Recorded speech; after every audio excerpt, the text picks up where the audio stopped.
G'day guys, my name's Nick and this is my channel Low Range Nick, where I do videos about four-wheel driving, accessory fitting and maintenance for your four-wheel drive vehicle. So in today's video, I've done 50,000 Ks in the MU-X now, and I've also had it for over a year.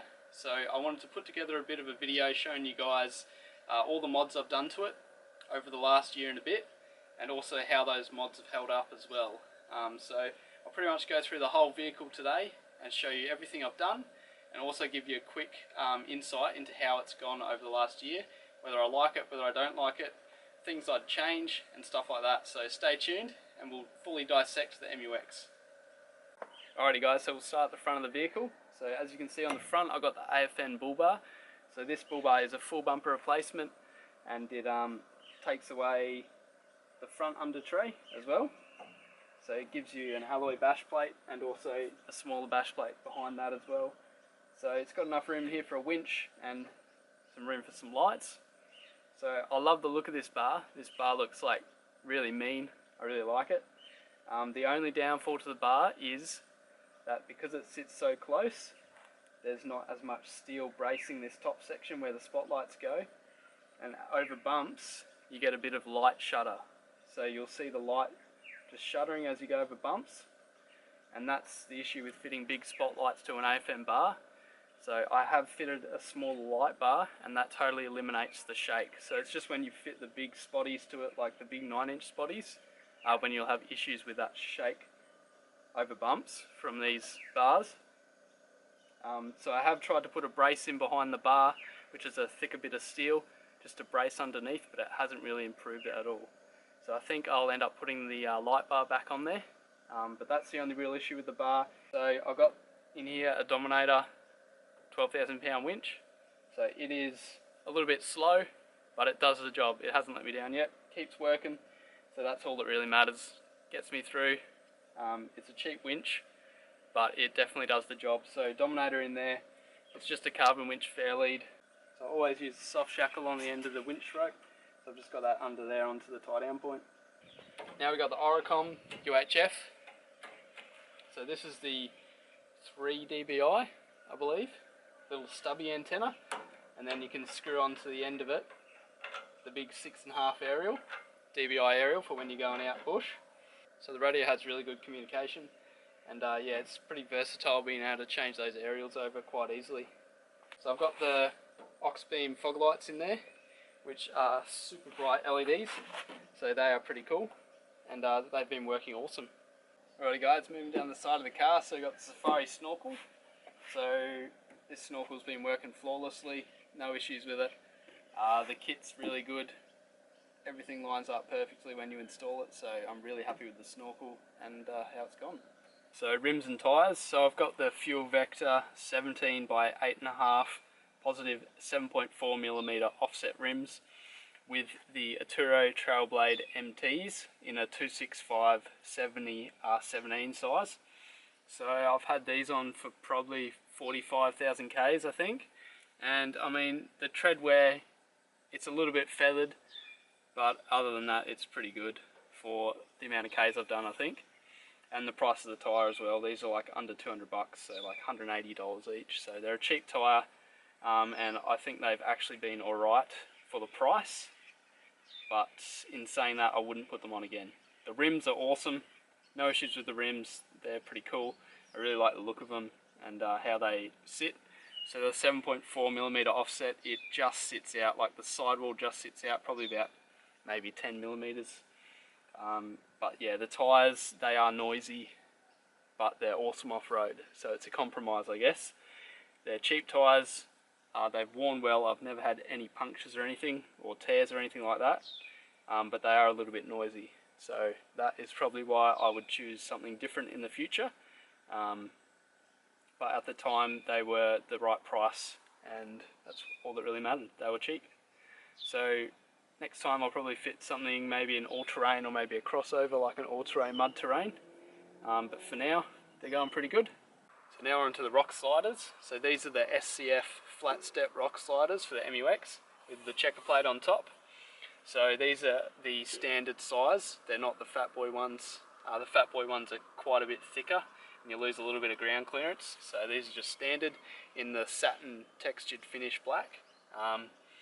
Now the top has held up pretty well to all the abuse of me, you know, standing on it, stepping on it, jumping in and out of the car and that. Underneath, a few stone chips and stuff, but that's to be expected when you're running muddies and it's flicking stones up. At least it's not on the side of the car, and the side steps have really protected the car from all those stones, so they've worked really well. And I'm super happy with how strong they are and the strength, because I have dropped on them a few times and they're still dead straight, no issues, so perfect. So I've got a full-size spare under here as well, so I've got a 265/70 R17 on a steel rim.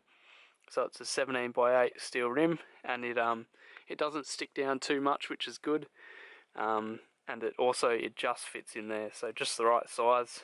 And I've got a full-size spare, so it's a different tread, so it's just an all-terrain, but it's enough to get me out of trouble if I ever have a puncture or a flat. So the suspension under the MU-X, I've got the Outback Armour HD lift, so this is rated to 150 kilograms constant weight, and the rear suspension is really good, flexes really well, and I think the shocks are pretty well valved for that weight. It's just the front suspension which is a little bit stiff. So this is the front Outback Armour suspension in the MU-X. So I did have a little issue with the spring sagging originally when I first put these in, so it actually sagged down about 30 mil. It was almost back to stock height, like maybe 10 millimeters above stock height. And I just talked to Outback Armour and told them what happened, gave them the measurements, and they sent me out the newer version of springs. So in the early models they were using a softer spring and more spacers, and now they've upgraded to using a Hilux trail spring, and I've ended up putting 20 millimeters worth of spacers in there to get it up to being level. So it's around a 50-60 millimeter lift, and you can see the CV angle isn't too bad. It's not too bad at the moment, but a diff drop will probably be coming in the future. So my only other issue with the Outback Armour suspension, apart from it sagging originally, is it being a little bit stiff. So just when you go from the standard MU-X suspension, you know, it's nice and soft, it soaks up the bumps really well, and then you go to this aftermarket suspension, it's quite stiff. So I probably would go a adjustable strut, or even a remote res adjustable to make it that little bit more comfortable. Alright, so this is my favourite part of the MU-X. The rear drawer and the fridge setup. So this has to be the best mod I've done, and I made this drawer system pretty early on. So it's been in the car over a year now, and it's held up really well. So everything's still on there, all the carpet's still stayed on there fine, all the staples are still in, you know, the paint inside here and everything's really nice, and it's still solid as the day I built it. So it's really good after all the camping trips and, you know, trips to Bunnings, throwing crap in the back and tying it down. It's held up great. So got the fridge slide here, fridge slide comes out, got the little drawer, slides off the front there, and then I got the Waco CF50 in here, and just the Titan 900 single drawer on this side. I've just done a little mod so I can put a little bolt in here through the drawer slide, and it just locks it in there so it doesn't keep sliding in and out on you. So in here I've just got all my gear, got toolbox, you know, snatch straps, recovery shackles, bits and pieces like that, all the necessities. So I've also installed these LED lights up here on a switch. So this one's dimmable. You've got two settings, and then I've got these two directional lights which you can move around and angle to where you want the light, so you can angle it straight down or up and around wherever you like it. And they're all run off the secondary battery, so that works really well. And then I've got red lights in here so that when you're not using the back area you can turn all the other lights off and just have the red light coming through, and then all the bugs don't get attracted to it. And just on the side of the drawers here I've just got my little voltage set up. So I've got the voltage gauge which reads out my secondary battery voltage, got a little angle fridge plug which always stays in there so they screw in so they don't come out, and then I've got two USB ports under here with a little backlight so you can charge your phones at the back of the car, and then just up here just two standard cigarette lighter plugs if you need to charge things or run things. So this is the dual battery setup in the back of the MU-X. So it's just behind my rear drawer system here, so it's on the back of the fridge box. So I've got a giant 85 amp hour AGM just into a battery tray here, which is tied down through my drawer base there, and then that goes and is charged through a Red Arc BCDC 1225D, so it can have solar input. And then running off my battery is all my accessories, which is through this Nava fuse panel here, which runs, you know, all the lights, the fridge and everything off that. So it's all in one spot. Quite easily come here and check and change a fuse if you need to, and same with if you need to diagnose anything with the BCDC charger. But so far everything's been going good. This battery is always fully charged, and it's never run flat on me, even with, you know, 2, 3, 4, even a week-long camping trip. It runs really well, so super happy with it. 85 amp hour is a smaller AGM battery, but it seems to be just enough to run everything I need. So I've been running this dog seat cover on the back of the back seats in the MU-X for probably a year now, since I got it. Just for when we throw stuff in, like we don't have passengers in the rear that often, so having this dog seat cover, which is waterproof and stuff, for 15 bucks, as opposed to having, you know, like a full canvas rear seat cover or something, it's worked really well, surprisingly, over the last year, so no issues with it. And it definitely protects the seats underneath are like new, so it's a pretty handy little mod. So now coming into the cab, so I'll start with the seat covers. So these are seat covers I got from Autobarn. So they're Ilana. They are the wetsuit material seat covers, and they've been pretty good. No tears or anything over the year. The only issue is that they are a little bit sun faded from sitting in the sun for a year, so they are a little bit white. It's not too bad, but yeah, I think they've done alright for a year. They are a cheaper version of the wetsuit material seat covers, so I think they've done alright. And yeah, same deal, Isuzu floor mats. Other than that, jump in. So this is the dash mat I got from, I'm pretty sure it was Autobarn as well. So it's just a material dash mat, and that's held up pretty well. It still looks like new, so that's good. So in the cab we've got the UHF, so this is the Oricom DTX4200 UHF, and I've got the Oricom aerials out there, which I showed you before. So yeah, again, working really well. I've got it wired off my secondary battery, so I can leave it on when I get to camp if I need. So it doesn't drain my main battery, and other than that, it's been working really well. Really clear communication, and it seems to get pretty good distance even with that little 3 dBi aerial on there, so pretty happy with it.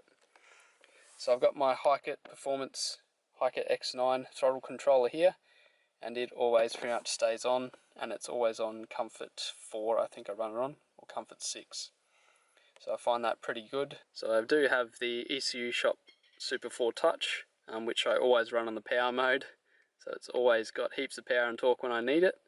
And yeah, I love this thing. It has totally transformed how the car drives. It is bloody awesome. So heaps of power, heaps of torque. It takes off like a rocket now, and it's not laggy at all. With the throttle controller and with the tune, it's bloody awesome to drive. It's good fun. So I've just used a clear little hook here that you can get from like Big W or Kmart, and that just sits down there and holds my UHF line in there, nice and neat, so it doesn't hit you on the leg or anything and annoy you. So I find that pretty good. It's a nice little mod. So let's jump into the engine bay. I'll show you the few things I've done. So I've got the Provent 200 catch can here from Man & Hummel. So this catch can has really taken all of that oil out of the intake system. So that's worked really well. So I've just got the drain down underneath here, so I can quite easily just come under, check it, drain it if necessary. So it's working really well. I usually drain out about 100 mil every, 5,000, 6,000 Ks. So about 200 mil, 250 mil every 10,000 Ks. So that is a must-have, I think. The diff breathers up here, so 4-port. So I've got front rear diffs, transfer case, and gearbox. And up under here is my winch control box. So just under there, under that front trim, I can just get my hand in there, pop that cap off and put the hard wire in if I need to. Alrighty guys, so if I had to pick three things that I really like about the MU-X, I'd have to say the rear draw system and setup. So with the dual battery and everything in the back, this has to be my #1 mod. So this makes me so happy every time I open the boot and go, oh yeah, look at this, I built this. So, you know, it's got the draw system, so it's got storage, it's got my fridge, it's got the battery power, so when I need to run things, I can run them or charge them. So it's really awesome having this draw stuff in the back of the MU-X, and it's definitely one of my favourite things. So, second thing would probably have to be the tune. So having the ECU Shop Super 4 Touch, so having that extra power and torque when you need it, it just makes the car so much more fun to drive, so much more responsive, and yeah, really awesome. So definitely the ECU Shop Super 4 Touch paired with the Hiker X9, so the throttle controller, those two together are unbeatable. So awesome response and awesome power and torque when you need it. So number 3, I think my third favourite mod on the MU-X, it'd have to be, if I compare them together, lift and tyres. So just having that extra lift and tyres, traction, it makes a huge difference. I don't know if you'll let me have that. That's 2 mods, but lift and tyres together. Definitely a must do. So it definitely gives you that extra clearance and the extra traction where you need it. So they're my favourite 3 things. And now these are the 3 things that I would probably change in the future, or try and upgrade to make them better. So number 1 would probably be the stiffness of the suspension.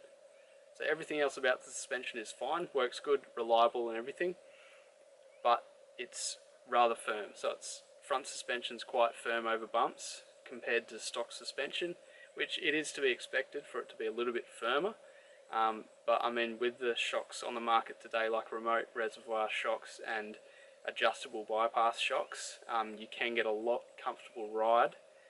more comfortable ride out of you know, upgraded shocks still. So I'd probably upgrade the front struts at some point to a lot more comfortable shock.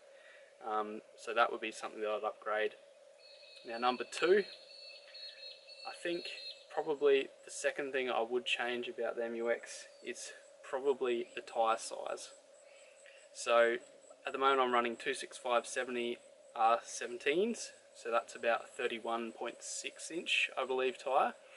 So I want to go up to a 275/70 R17, which is pretty much 32 inch. So it's the biggest tyre you can legally go on this car, is a 32 inch. And I would also not go such an aggressive mud terrain tyre. I'd go a crossover all-terrain or something, a mud terrain but not as aggressive. So something that's not as loud, because these tyres on the car at the moment are quite loud. So the third thing I'd try and improve in the future is just strengthening up where the lights mount on the bull bar to be able to allow me to fit those 9-inch spotties on there and not have the shutter from the light. So I'd love to run those big 9-inch spotties, but it is a bit distracting at night when you get the shutter. So I'd really like in the future to be able to fix that issue or strengthen it up somehow, build something to strengthen it, so I can run those big spotties on there, because they're so damn bright. Like, the light output is amazing. So I think for the meantime I'm going to have to put the LED light bar back on there and try and nut out how to strengthen that up properly to allow me to fit those lights without having them shutter over bumps. So there you go guys, so I've broken down the MU-X and I've told you a few things that I really love about it, a few things that I would change in the future and modify. So I hope you enjoyed this video, and if you did, please give it a thumbs up and subscribe to my channel, and stay tuned for more full driving and accessory fitting videos. Cheers guys!